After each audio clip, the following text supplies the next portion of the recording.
Hello, Arnold-Aranez here from Mr.Gadget.com.au, bringing to you another gadget review. This time it's on the LG GW620. I'm going to do an unboxing video for you. For those who've been following my blog, you may have seen that I've been invited by LG Electronics to attend the LG Blogger Forum in Seoul, Korea next week. And one of our tasks is to get one of these handsets, the GW620, aka LG Eve, and do a review on it to provide our feedback, what we liked and what we don't like about it, and hopefully it'll give LG a better understanding of consumer feedback, to hopefully incorporate that into their upcoming Android models. So again, this is the LG GW620, which I've been provided by LG, and this is their first Android phone. So enough talking, let's have more reviewing on this cool phone. Let's check it out. Here we have the LG Eve. You could see it's quite compact in size. Let me just bring it against my iPhone 3GS. My iPhone 3GS 32GB model. You'll see that it is smaller in size in terms of width and length. But in terms of thickness, it is slightly thicker than the iPhone 3GS, mainly because the LG has a physical keyboard. Let me just get it warmed up and start it up for you. You'll see some of the LG startup screens. Oh, I forgot to mention these two buttons. One is a dedicated music player button, so if you press on it, it will take you to the music functionality. So you have there what's similar to the iTunes, iPod player, artists, albums, songs and playlists. And the other button, can you guess what it is? It's the camera button. So if you press it, it will take you to the camera functionality. And I'm not going to reflect the phone too much on me because I'm actually not wearing a shirt because it's quite warm here. So yes, I will not reveal any of myself in that way. I'm trying to press the button. There you go. And that will take you to the camera functionality. So there's my little MacBook Pro 13-inch that it's focusing on. Let's see if we can take a photo. Hold it again. Okay, so it didn't feel the need to use the inbuilt LED flash, but that goes off when the light is in, when there's not good lighting enough for a good photo. So it's also got video recording capability, and it's autofocus too. Some nice intro music there, Google Android. Let's check out the phone itself. This is the bottom of the phone.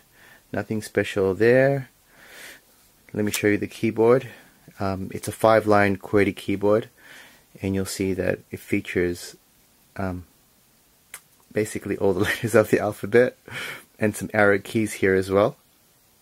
It's also backlit too, so if you're in a dark place in an alley and you want to SMS someone or call someone, you can still see what you're doing. Let's turn it on the side, and you'll see that the keyboard is actually quite slim. If I hadn't told you that there was a keyboard, I'm pretty sure most of you would have just assumed that it's just a normal phone. Here we have the up and down volume buttons, so you can adjust it quite easily, and because you can put on mute quite quickly. Here we have the micro USB port, so this is the sync charger port that's used. Turning it on its top, we have the power button right there. We have also a little hole there for the lanyard to be put in if you do like wearing it around your wrist or your neck. It looks like it's a 3.5mm stereo jack as well. So I'll show you the headphones. This has FM radio built in, and apparently it needs the headphones to be plugged in order for that to be used.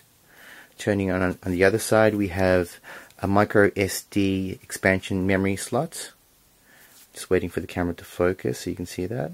Let me just open it up. I believe it's a 1 gig micro SD card inside, by one of my favorite manufacturers, SanDisk. There it is, tiny little thingy. It can be expanded all the way up to 32 gigabytes, so quite huge, comparable to that of the Motorola Droid and also the iPhone 3GS 32 gig version. And we have the screen. It's a resistive touch screen, which is quite different from all the newer ones. I consider it to be an older technology. It's got haptic touch, so whenever you press an icon, it gives you a vibration feedback. I don't know why you really need that anymore, but and I believe it does, waste valuable battery power. But yeah, some people are still using haptic feedback type technology touch screens.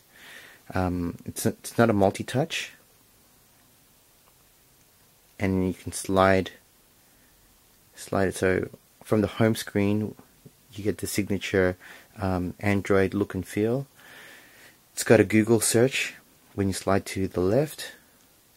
When you slide to the right, you've got your camera gallery, music, and media play options. So that's I'm not going to do a full breakdown of each function right here. I'll do a write-up on that instead, because this could be a very long video. But I just thought I'd show you the phone itself and how it compares to the iPhone 3GS. It has the screen size is 3 inches as compared to 3.5 inches on the iPhone. Let me just show you these screens. Okay, it's a 380 by 420, I believe, pixel. I like the size. I like the compactness of it. I like how it's quite zippy for a. I believe the processor is a Qualcomm 528 megahertz processor as compared to the iPhone, which is an 833 ARM Cortex, and the Motorola Motorola Droid, which has a 550, so it's a bit slower and older compared to those two, but still quite zippy, as you can see, as I went through various different types of functionality in it. In the box, we have AC adapter with micro USB charger. Of course, for those people who like reading manuals, we have the manual. Okay, so these ones are in-ear headphones.